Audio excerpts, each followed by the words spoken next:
Welcome to my channel top lines defence info. मैं आपका दोस्त अविनाश लाया हूं टॉप लाइन्स डिफेंस अपडेट। तो चलिए शुरू करते हैं। अमेरिका ने जब से फिफ्थ जनरेशन फाइटर एयरक्राफ्ट को बनाने की शुरुआत करी थी, उसके बाद से ही कुछ कंट्रीज ने भी अपने फिफ्थ जनरेशन एयरक्राफ्ट को बना के अमेरिका की एयरफोर्स को चुनौती देना शुरू कर दिया था। अमेरिका के F-22 और F-35 एयरक्राफ्ट के जवाब में उसके सबसे बड़े दो कॉम्पिटिटर रशिया और चाइना ने भी अपने फिफ्थ जनरेशन एयरक्राफ्ट को बना के अमेरिका के समक्ष अपने आप को बराबरी पे खड़ा कर दिया था। जहां रशिया का टारगेट अमेरिका था, वहीं चाइना का टारगेट भी अमेरिका के साथ साथ इंडिया था, क्योंकि वो इंडिया के ऊपर भी अपनी एयर डोमिनेंस को बना के रखना चाह रहा था।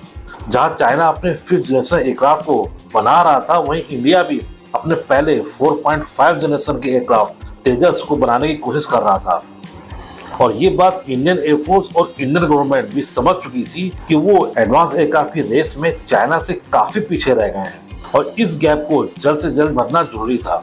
जहां Indian aircraft manufacturing agency HAL तेजस को बना पाने में काफी दिक्कत महसूस कर रही थी, और वो भी तब जब इससे पहले HAL रशिया द्वारा कई एयरक्राफ्ट की टेक्नोलॉजी ले चुका था और एयरक्राफ्ट मैन्युफैक्चरिंग की एक्सपर्टीज भी गेन कर चुका था। हालांकि इंडियन गवर्नमेंट ने HAL की इस कमजोरी को समझते हुए रशिया से फिफ्थ जनरेशन एयरक्राफ्ट को बनवाने में हेल्प की रिक्वेस्ट करी और रशिया के साथ डील करते हुए रशिया के T-50 एयरक्राफ्ट पे बेस्ड एक नए फिफ्थ जनरेशन एयरक्राफ्ट FGFA, जिसको हम Su-57 के नाम से जानते हैं, को बनाने की पेशकश करी और इसके लिए $30 बिलियन भी रशिया को पे किया गया। ये 144 FGFA एयरक्राफ्ट के लिए था।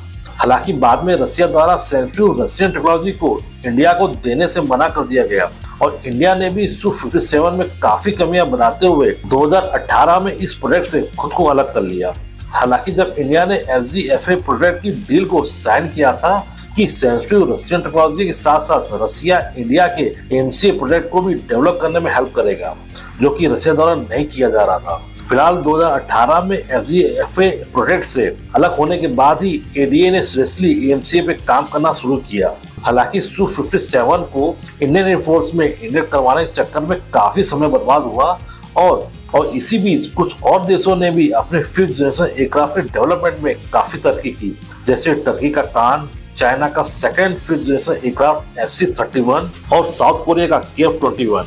खैर, दिसंबर 2021 में MCA प्रोग्राम ने प्रीलिमिनरी डिजाइन रिव्यू को पास कर लिया और फिर फरवरी 2023 में क्रिटिकल डिजाइन रिव्यू को भी MCA द्वारा पास किया गया और इसी के साथ सिक्योरिटी कमेटी ऑफ काउंसिल ने ADA एजेंसी को 1500 करोड़ की फंडिंग का अप्रूवल किया गया, जिसमें HAL को MCA के 5 प्रोटोटाइप को बनाना था। हालांकि कुछ रिपोर्ट के अनुसार CCS से फंडिंग मिलना भी आसान नहीं रहा, क्योंकि MCA प्रोग्राम की फंडिंग की अप्रूवल के लिए भी ADA ने साल भर पहले ही इसकी फंडिंग की रिक्वेस्ट CCS के पास भेज दिया था। लेकिन कुछ रिपोर्ट की माने तो कुछ एक्सटर्नल और इंटरनल एलिमेंट द्वारा इसकी फंडिंग को जानबूझकर रुकवाया जा रहा था और खुद इंडियन एयरफोर्स के कुछ खास एलिमेंट्स द्वारा प्रोग्राम के बजट को लेके कुछ कंसर्न थे।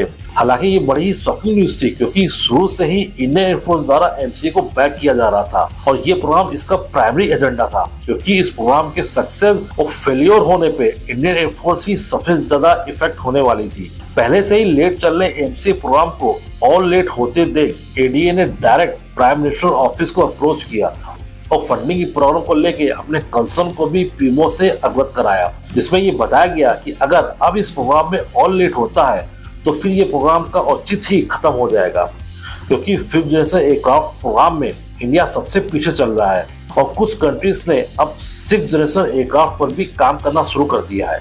ADA द्वारा बताया गया रिपोर्ट में PMO को टर्की के कान एयरक्राफ्ट के बारे में भी बताया गया कि कैसे ये एयरक्राफ्ट MCA से काफी आगे बढ़ चुका है और MCA से काफी पहले ही इंडक्ट हो सकता है, तथा पाकिस्तान भी इनको MCA से पहले ही इंडक्ट करवा सकता है, जिससे इंडिया का एयर डोमिनेंस कमजोर पड़ सकता है। खैर, इस रिपोर्ट के कारण ही फंडिंग हो पाई है और अब फंडिंग मिलने के साथ ही ADA के डायरेक्टर ने यह भी बताया है कि अब MCA की मेडल कटिंग भी शुरू हो चुकी है। अभी कुछ दिनों पहले कैबिनेट कमेटी ऑन सिक्योरिटी ने इंडियन नेवी की मांग को अप्रूव करते हुए इंडियन नेवी के फ्रंटलाइन शिप्स के लिए 220 extended range BrahMos cruise missile की deal BrahMos aerospace private limited के साथ कर दी है। इन ब्रह्मोस मिसाइल के आ जाने से इंडियन नेवी के वॉरशिप की मारक क्षमता में काफी इजाफा हो जाएगा, क्योंकि प्रेजेंट टाइम में जो ब्रह्मोस मिसाइल इंडियन शिप में लगी है उनकी रेंज 300 किलोमीटर तक की है और जिन ब्रह्मोस मिसाइल की डील हुई है उनकी रेंज लगभग 800 किलोमीटर तक की होगी। इससे आप खुद ही समझ सकते हैं कि इंडियन नेवी की कैपेबिलिटीज में कितना जबरदस्त इजाफा हो जाएगा। इंडियन वॉरशिप दुश्मन देश के रेंज में आए बिना ही सेकेंडों में दुश्मन के वॉरशिप और ग्राउंड बेस्ड टारगेट को खत्म कर देगी।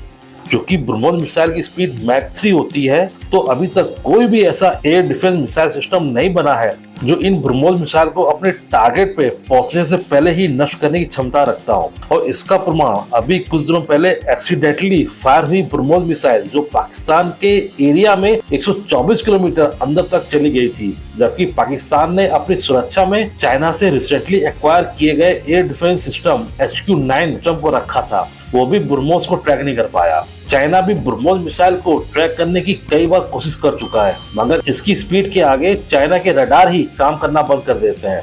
ब्रह्मोस एक बड़ा रीजन है चाइनीज वॉरशिप की कोई भी मिस एडवेंचर इंडियन ओशियन में करने की, क्योंकि चाइना जानता है कि उसका कोई भी वॉरशिप इंडियन शिप से दागे गए ब्रह्मोस को रोक नहीं सकता। चाइना के साथ साथ पाकिस्तान की नेवी भी इंडियन ब्रह्मोस मिसाइल के सामने आने से बचती है।